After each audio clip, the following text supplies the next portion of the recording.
One limiting belief that keeps business owners poor and stops them scaling quicker than all of their competitors. It's a limiting belief that was stuck with me for many years when I first started my business, and it probably is stuck with you too.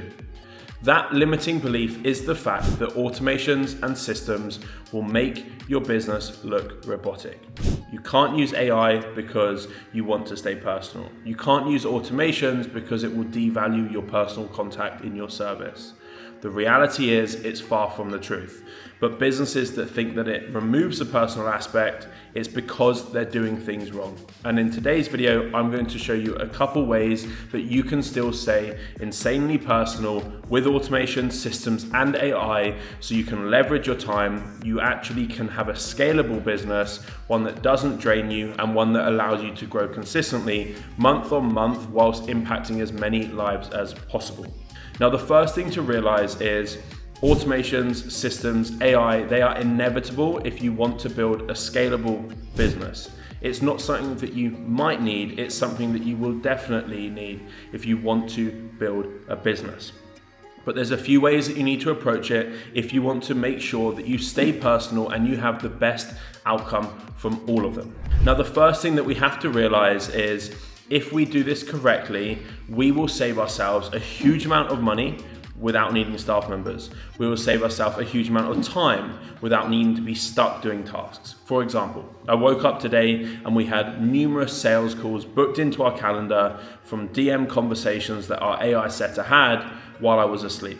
I did nothing. We had calls booked into the calendar. Our closer will take them. Our fulfillment will fulfill them. And that is truly a scalable model. A model that can grow if you as the business owner take time off. If you as a business owner take time off and everything stops and your business essentially goes stagnant, well, that's not a scalable model and you have parts of the puzzle that you need to solve. Now, how can we make sure that the AI that we use is as personal as possible? And here's one of the main ways. When we use follow-up sequences, when we use AI, when we use automated messages, one of the simplest things that we can do is just make sure that we address things to the lead's first name. A lot of the time when we're selling to consumers, they don't realize that it's possible to send automated messages addressed to someone's first name. So simply just by having communication that's addressed to someone's first name already solves one step of the puzzle in terms of leads thinking that things are personalized. Now, the second step to this is we want to make sure that we have wait steps. So inside our AI setter, it waits 45 seconds before replying to a message. Inside a follow-up sequence, you can have it wait a certain amount of time after they opt into something before it sends out a piece of communication to them. So the reality is we can have these series of steps in here so that it literally doesn't have any difference compared to if the message was sent manually. If you sent a message manually, you'd see an opt-in come in, you'd click on the lead, you'd message the lead with their first name. Done. Well, you can essentially do the same thing with an automation. And I think the reality is a lot of business owners stay stuck, they stay stagnant, and they stay poor because they can't scale, because they look at things with the completely wrong perspective. Now, if we look at our business, any task that you do more than twice needs to have a system with it. It's not something that you should think, well, okay, it only just takes me a couple minutes, I'll keep doing it. Well, that's the mindset that will keep you stuck in 2026, and it's the reason you didn't scale as quick as you wanted in 2025. Any task that you do more than once, essentially 2 or more times, you need to apply what I call the AED Principle to it. So the first thing you need to look at is, well, can I automate this? So for example, every time I have an inquiry, if you're chasing up these inquiries to get them booked in for a call, completely pointless. You can automate it. So we automate it. Great. That task now off our plate, we forget about it, and it happens automatically. Now, the second thing is, if we can't automate it, can we just eliminate it? Do we actually need it? So if we apply the same principle, inquiries come in, they haven't booked in a sales call. Well, do we need a follow-up? Yes, we do. So we can't eliminate it. But if it's a task that realistically isn't really moving the needle in your business, well, you can eliminate that completely. You don't need to be doing that. So you can just get rid of it, forget about it. I think a lot of the time, business owners stay so stuck because they're doing tasks they think they need to do, which realistically do not move their business forwards in the slightest. And I think a lot of business owners are working 12, 13, 15, 16-hour days thinking that they're busy, but that busy isn't doing anything in terms of moving their business forwards. Now, the last principle that we have to apply is D for delegate. So if we look at a task, can we automate it? If we can't, okay, can we eliminate it? No, we need it, so let's delegate it. And how do we delegate something? Well, what we first of all need to do is we need to build a standard operating procedure, a standard way of doing that task. It's impossible to delegate things, and I see it time and time again with business owners who will hire staff members and then fire staff members because staff members weren't performing as well as they should have been. But the reality is, if staff members aren't performing as well as they should have been, it's probably down to you as a business owner. And the reality is, in business, pretty much everything that happens in your business, the right and the wrong, is your fault as the business owner. And you need to own that. And if I look at all of the times that we've had staff members come on board and potentially staff members leave, it's probably because I didn't have enough time and bandwidth to train them to the point that they needed to be.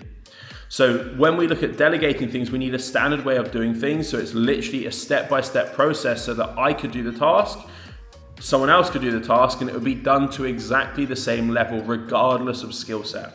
Because it's literally a step-by-step process. And I think a lot of people say, well, how much detail should I put into these standard operating procedures?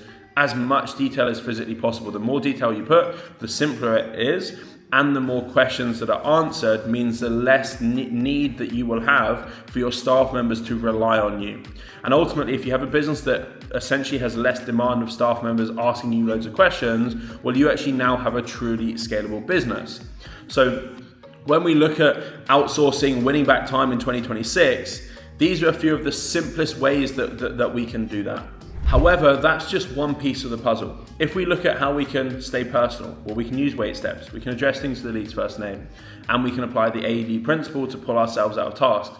However, one big constraint that there has always been for a good few years is the ability to analyze data. So a lot of the time, tasks that weren't able to be automated a few years ago, it was down to the fact that we needed to have a series of logic with a task. So I'll give you an example.